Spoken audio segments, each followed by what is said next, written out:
the crown, roll keys to bats. My team, my vision, placing bold bets. Strategies drawn with passion and might. Gridiron tactics will overnight. Set my line up, it's time, gotta make that call. Dynasty dreams, I won't let them fall. Every yard, every play, it's all on me. The future's bright, champions you'll see. Hold the line and fight the sound. In Dynasty, we'll own this ground. Trading players, build it strong. In this league, we'll right the wrong.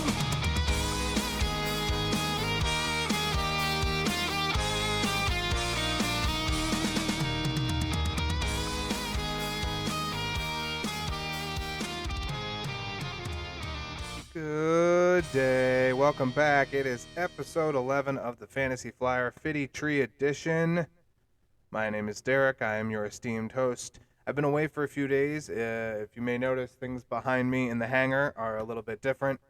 After the Fantasy Flyer mascot crossed over the Rainbow Bridge, rest in peace to Sherby, we decided to move the other one a little bit closer so he's not so much in the office space, and we can maybe get a little bit more attention on. But either way, I've spent some time reorganizing some things, moving the TV, putting up some DVD racks. We have some of the sports memorabilia that is behind us, but all in all, things are changing very graciously around the hangar, and it is time to talk about what happened over the days that I wasn't able to be on camera. So the first thing that's going to obviously stick out is that when we've talked last is that auction was starting on Monday, and I was going to try and chime in a little bit with like a little bit of like an update on Wednesday night, but things progressed so quickly between Monday night and like really Wednesday night, Thursday morning that I just said stop, do it all at once, finish what's going on behind you. Did some light construction, drilling some holes and things into the wall and removing some, there's a little bit of floorboard over here. I had a couple things that I had to do.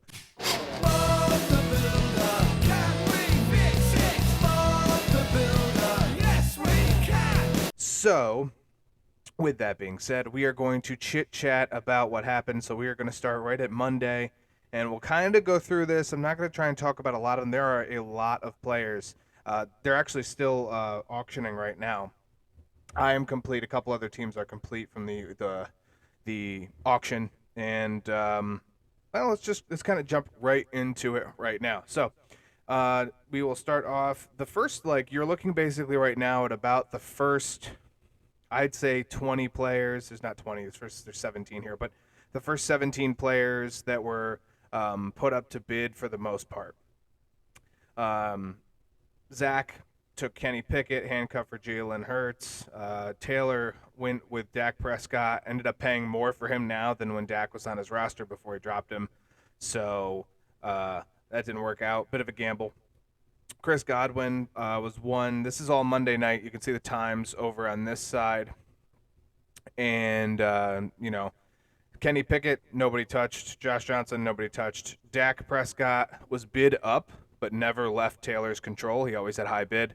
So he was bid up to 61, but he essentially took him in 12 hours, which is how long you have to hold a player for them to become yours at auction. So a couple other names on this page you can pay attention to. Stephon Diggs, obviously.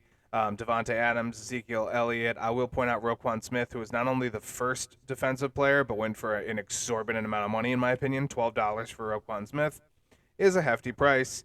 I don't know. That was the first one off the board. I was surprised to see defense go so quick, but that's just the nature of the beast. So we'll scroll up with a couple of these. That's important just to bring up to this. Stephon Diggs for $17.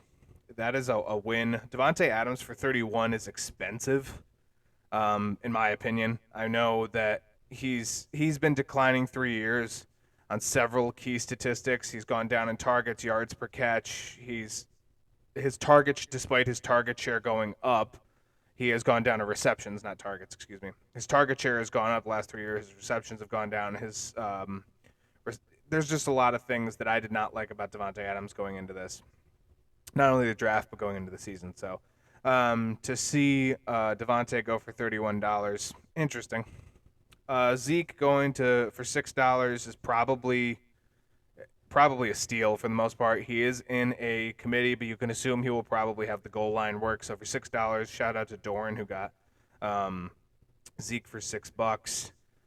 A couple other. Aaron Jones for 24 is fairly priced in my opinion. We got George Kittle who went for 23. I think that's at a little bit on the low side. I think Eckler going to Rob was. I think that's an underrated $15. Obviously Zeke getting $6. There's going to be a couple names there, especially during this process. We saw Dalvin Cook on Monday night during the auction when it started. Dalvin Cook flew to Dallas and then met with them, signed with them Tuesday night into Wednesday morning. I'm shooting this on Thursday afternoon, so there's really 4 pieces to the Dallas backfield now. I think Dalvin Cook, who's going to start on the practice squad, will eventually make his way there, but it's going to be a mess. And I still think the goal line work is Zeke's, so that $6 is good. But in comparison for Austin Eckler, who is the change of pace back, he's the pass catching back, and Jahan Dotson was traded right before our auction started. I think it was Sunday he was traded. Austin Eckler could see good pass catching work, and for $15, I think that's an underrated win. Nick Chubb, Rob got Nick Chubb as well. Going to spend the first 4 weeks on the IR. That was announced as well during our auction in the last 4 days.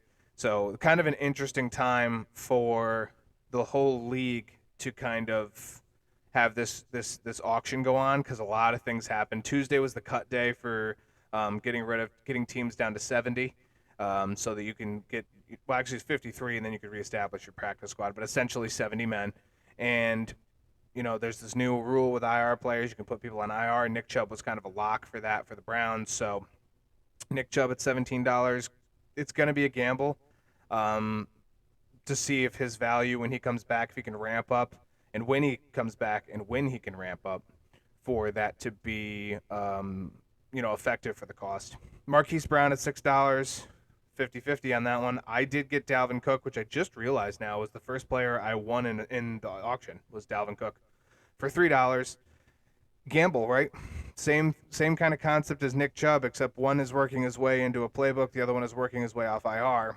Will it work out for the cost? I think $3 for a running back, if he can resume if he is half of what he was in Minnesota a few years ago, he could very well be worth $3, and then next year even $6. So better than the $25 that I was paying for him last year. Shouts out to me overbidding. Dorn getting Aaron Rodgers for $23. I think for 1 year that's a solid contract. We'll use contract loosely. We'll move up a little bit more. You start seeing some defensive players go up as we get some of the bigger names off the board. And there are, at this point in the draft, I just want to point this out. We are into Tuesday. If you look at the times over here, these are when the drafts ended. So these are ending at 11 o'clock on Tuesday morning, Eastern time. And while this is happening, there are players that have been on the board since this started, since 10 a.m. on Monday, that have just been, if they're swapping, if somebody else has the high bid and the name swaps, they are staying on the board and the clock resets to 12 hours. Somebody has to be the high bidder for 12 hours to get that player. And James Conner, Travis Kelce, Cooper Kupp, I think were all on the board, and they took well over 18 hours to actually get picked. I think almost all of them did. I see James Conner right above on the page, so we'll talk about him momentarily. But moving on so far in the draft, at about 11 a.m., we got Deshaun Watson to Taylor, who was at this point in cap hell. He spent $78 of his $90 between Deshaun Watson and Dak Prescott, and was fighting for some cap space, needed some players. We'll touch on Taylor a little bit in a little while. Whack getting Christian Watson for $13. He also got up here Logan Wilson for $3. I'll scroll down just a little bit because I think those are his first names that he's won. Rob has won a lot at this point, and Rob came in swinging. OG Swag really helped out himself to some of these names that just he got him to a price point, and then he sat on them and he won them in 12 hours. So I didn't realize how quickly Rob had gotten so many names off the board. Some of them are handcuffs. But Devontae Adams, is it Stephon? He got Stephon Diggs. He got Adams. He got Eckler. He got Chubb. he did really well in the first 2 days. Up here, got Malik Willis and Justice Hill Malik Willis and C.J. Mosley. Excuse me, looked at the wrong one. Dorn getting Justice Hill, handcuffed for Derrick Henry. Thumbs up to him. Now we're running into Tony Pollard, who I was the leader on for 10 or 11 hours, and then I lost him. I wasn't willing to pay more than 24 for Tony Pollard up here, and Whack ended up taking him to 26, and I said, I got to let him go. I got to be smart with my money. But I'm sure not going to invest in you today with that giant question mark over the numbers. I'm sad to say I'm out. I'm out. The muffins were good. I'm out. As I was explaining when I was doing my predictions video, I only had $70. I only needed to fill 12 spots, but that's $5 and change per player. I knew I needed a running back. I needed some tight end help, all that fun stuff. So I couldn't go too high on Tony Pollard. I had to let him go at 26. I pivoted and I took Tyler Algier, who I ended up landing at $14. And to be honest, I think I'm okay with that. On Tuesday, about 2 hours prior to this, it was announced that Chubb went on IR, which made Jerome Ford super fantasy viable because they cut Deontay Foreman immediately after they put Chubb on IR. So that said Ford is going to be the guy in Cleveland for at least a few weeks to start the season.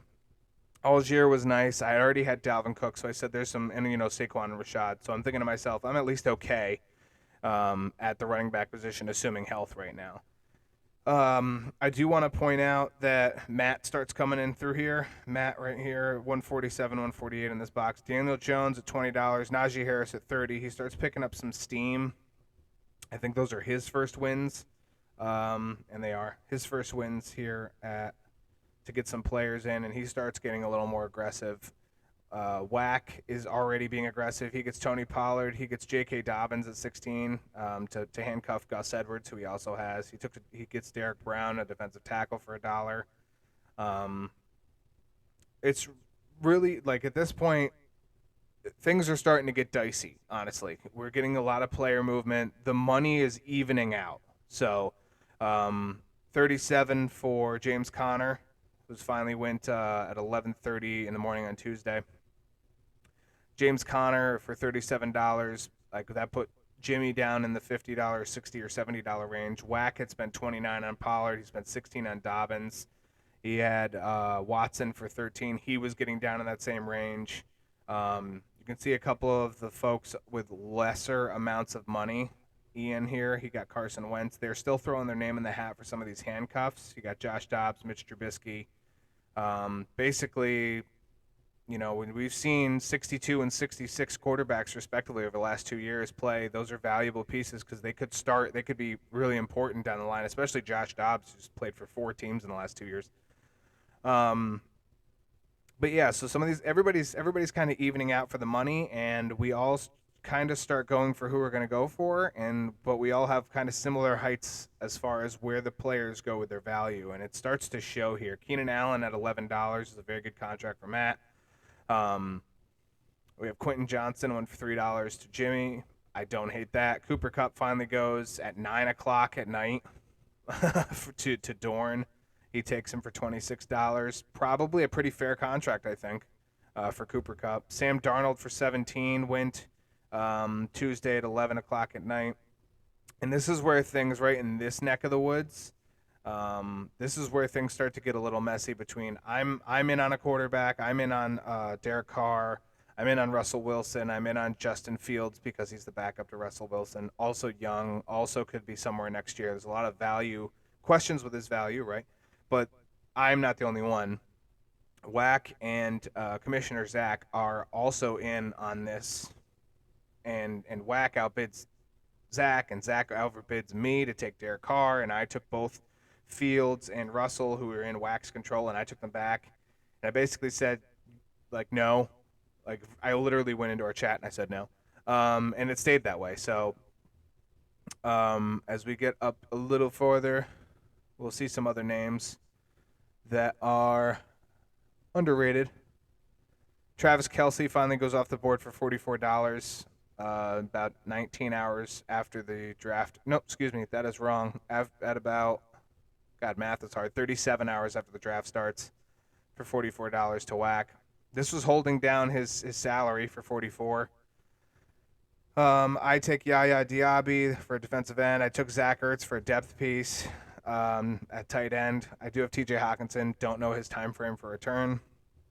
Ian is still in the realm. He gets a linebacker. Whack goes for Matthew Judon for $3. Rob still getting some defensive pieces. And now we're starting to shift to the deeper offensive and the defensive pieces, bar a few names. And Hunter Henry for 15 was the third best tight end, arguably probably third most viable tight end in this free agency group. He finally goes just after midnight Wednesday. Calvin Ridley for $14, great contract. I put in a bid on Desmond Ridder before they cut Desmond Ridder, or before I knew he cut Desmond Ridder. So I don't need Desmond Ridder, but I have him, and he may end up somewhere. I think he just got brought back to the Cardinals practice squad. So Bobby Wagner goes, Jermaine Johnson, Jack Jones. We got the Elijah Mitchell news on Tuesday. So Jordan Mason, I think I might have scrolled past him, but Jordan Mason is super viable now as the handcuff for Christian McCaffrey, and Isaac Ruendo could see some snaps too, should CMC get injured. So finally, about 10:50 a.m.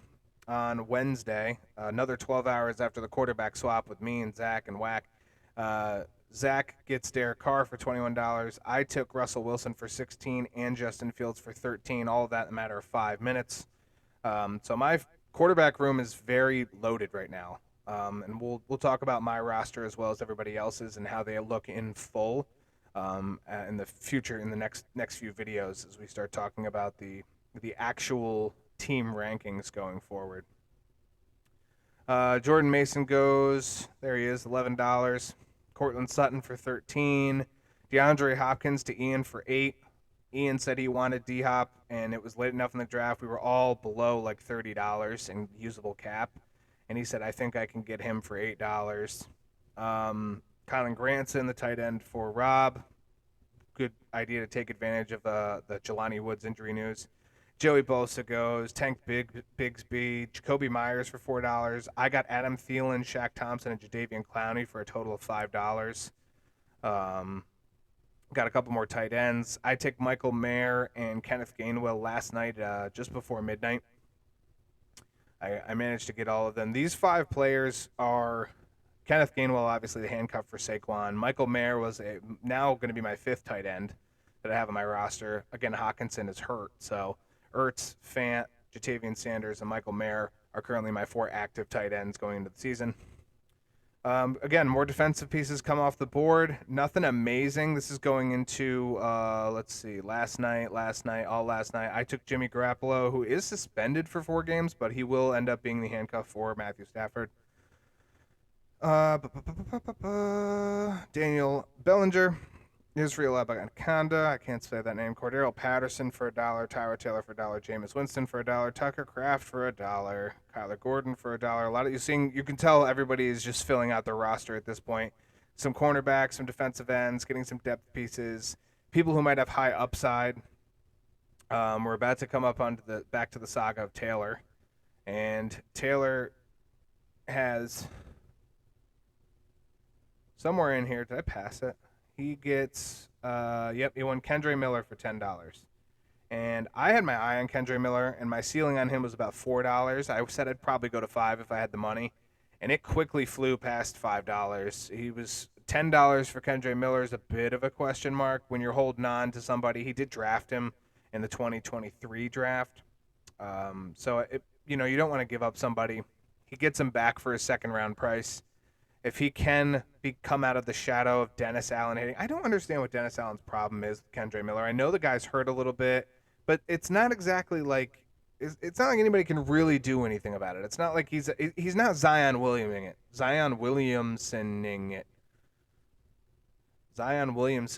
Ooh, that's a rough one. Anyway, but it's not like he's at home drinking Mountain Dew and not taking care of himself. He just is getting hurt pretty easily for someone who really didn't have an injury history like that before. So I don't understand why Dennis Allen seems, I shouldn't put words in his mouth, it seems like he's taking it out on Kendre Miller. I have hope that Kendre Miller will be something he can contribute. He can be something valuable to this team as we go forward through 2024. He will start the season on the IR. So Taylor immediately deactivated Kendre Miller so that he can continue to pick up pieces, which is smart. But I thought it was a little bit high of his price just because you don't know if that will actually happen because the coach has the final say. So there you are on that. That's my piece on that. But he continues. We scroll back up to where we pick up where we were. He continues getting Cooper Rush, Trey Lance, of course, Dak handcuffs. I got Jerry Jeudy for $3. He gets Jeremy Chin for $1. Does Taylor. We see Zach in here with Gabriel Davis for $1, Calvin Austin for $1. Just taking these younger pieces that you can potentially find value in. Maybe not this year, but maybe next year. Maybe a little bit of both, right? Next year they're going to be $4, right? So if either of them are valuable, you have a piece that's not going to be more than $15 after arbitration. So it's solid if you put it out there and if it hits. It's a little bit of a free lottery kind of because it fills your roster spot and you have that opportunity. So and then we start getting into today, as it is 11 this morning, and names are flying off the board because there's just no competition at this point. Everybody is like, you can have who you can have who you are auctioning, who you are putting up for auction, and that's it. We're not going to go too much. Somebody pushed Dorn to $5. I submitted Lockett, and I did not do that to hold on to him. I knew I was going to get Judy down here for $3. I think I put a Lockett. I don't even remember anymore. At this point, I am done. I filled out my roster. I've taken the names that I need to take. Durham Smythe goes. Got a couple backup linebackers, some backup running backs. Not going to go too much through this. Again, no big names at this point. They're all mostly off the board. But that is how the draft itself worked. Or the draft. Wrong. That is how the auction itself worked. Is we kind of all... There was a little bit of some hanky-panky there with the quarterbacks. There was some people sniping other people, waiting until the last half hour, an hour. But for the most part, 95% of the draft, once a bid was put in and they were over somebody else's price that they were willing to pay, it kind of stayed with them and they were just able to ride out the clock. There wasn't really a lot of back and forth. If it was in the first little bit of the time the player was nominated, which is smart because it saves a lot of time for both people to know where their roster is going. Whoever loses that can pivot. Whoever doesn't lose that auction battle can know that that person's probably going to be theirs, and they can move on to the next piece and know what their money looks like. So all in all, this is to say that the rosters are still pretty even in my opinion, with the exception of Ian. I'm leaning more towards Ian still because he has, probably 4 of the top 15 fantasy producers in all of football on his team. I think Ian is still a very strong contender, doesn't have a lot of depth. We'll talk more about this as we go forward, but I wanted to touch on how all of this went down with some of these names getting to where they're going. We can go by just real quick, take a look at some of these teams and how they were set up, or all the players that they won. So PC, Zach, a couple big names here, but nothing amazing. More roster fillers. Tyler Lockett and Derek Carr probably highlighting this. A lot of depth. He does have Breece Hall. So the 2 Jets running backs, was not able to get Braylon Allen on the draft, who's probably the RB2. He is a Pittsburgh fan, so I'm not surprised he likes the Patterson and the Calvin Austin. So solid draft to fill it out. And again, still has some players on the board. They're still coming in. It may even upload not too long from now with a new name. For Ian, a little bit more active. Biggest names that I'm going to see here, DeAndre Hopkins for $8. Great contract. He's going to miss a couple weeks, but should be solid. Samaje Perine for $4, who is now on the Chiefs. Probably will take over, similar to a Jerick McKinnon role from last year. Colby Parkinson at $5. I love that. Darnell Mooney for $2. Love that.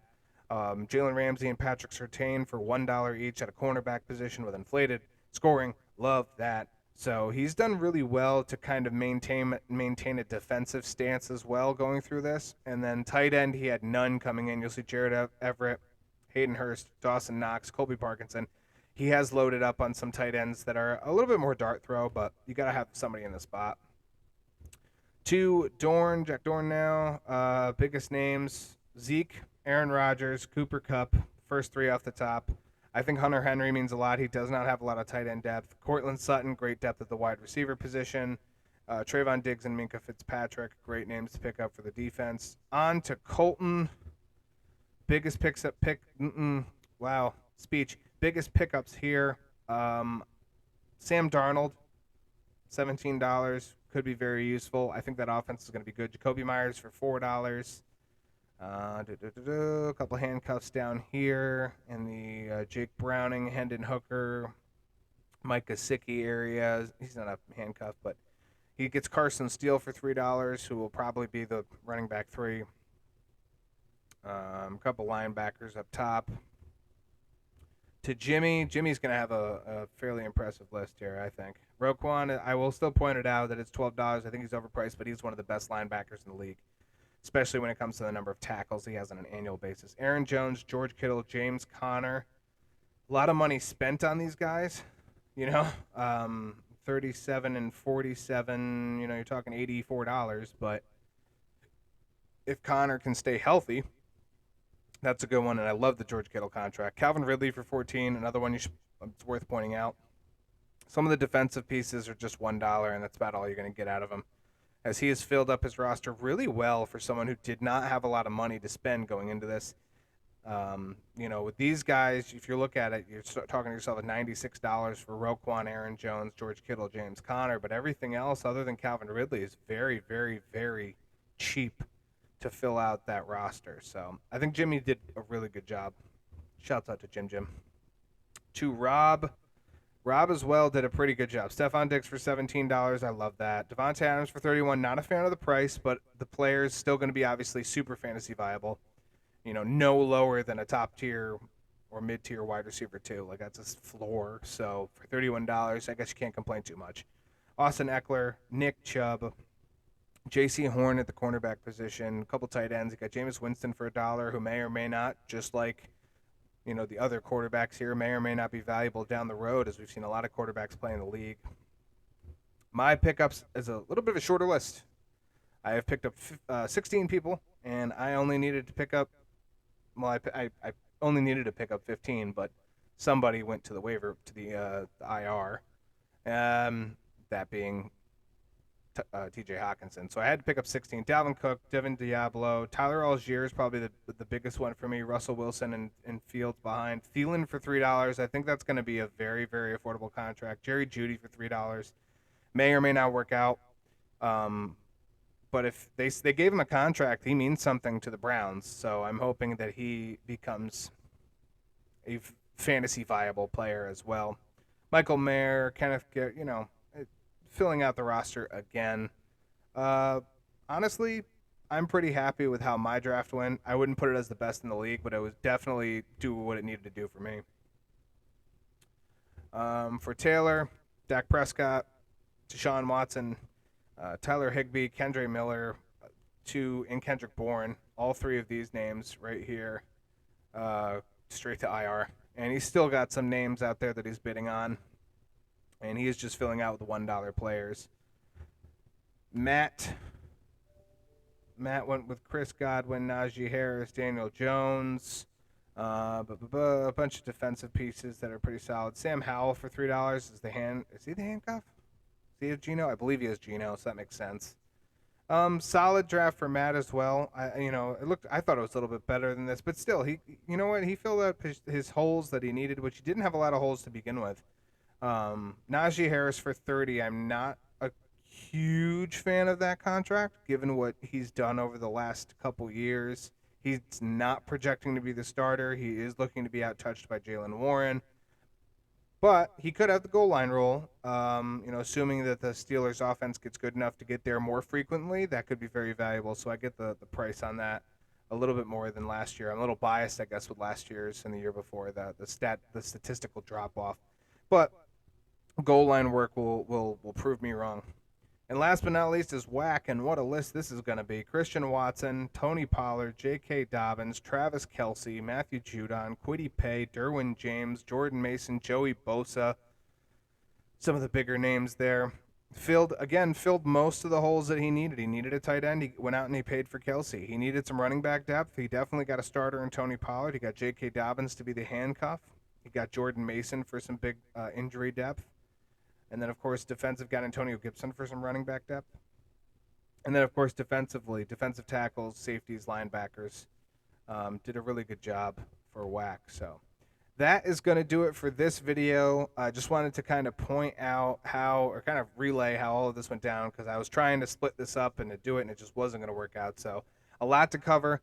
I am going to be here frequently for the next few days doing the now on video predictions and overview of all of the teams in this league as we go into the season. It will be the last set of videos that we do until the season starts, which is 1 week from today. By the time you guys see this video, it will be 6 days from today, because this video is going up on Friday. But when I'm going to get these videos kind of pumping, get these rolling, try and do these in like 10 to 15 minute videos, just so I can go over how the team is stacked. I'm going to rate each position group, and then I'm going to average them out, and I will give a number grade on a scale of 1 to 10 down to the decimal point. So that's what's starting up next. And I will even, for the first time, do my own team. I've done it for 2 years in a row for the league in a Word document. I'm going to do it on the channel this time. And I'm going to do my own team last. And I will, I didn't do my team the last 2 years. I will do it this year, just so I can give my predictions, both for record and for my actual rating itself. So that is going to do it for this episode 11. Episode 12 will come out on Saturday. That is tomorrow for you watching the video. 2 days from me now recording this. And that video is going to include the first two teams. I will do 2 teams, hopefully, in that video. Maybe I'll do it 1. Haven't exactly decided yet. But that will be the first episode of the overview series, mini-series, that will prep us for the regular season. And then regular season starts on Thursday. The first video for that will come out next weekend, and we will follow up after that. So more to that to come. This has been Derek from the Fantasy Flyer. I will check you guys in a very, very short amount of time. As always, we're going to end with Bob Barker. Bob Barker reminding you, help control the pet population. Have your pet spayed or neutered. Goodbye, everybody.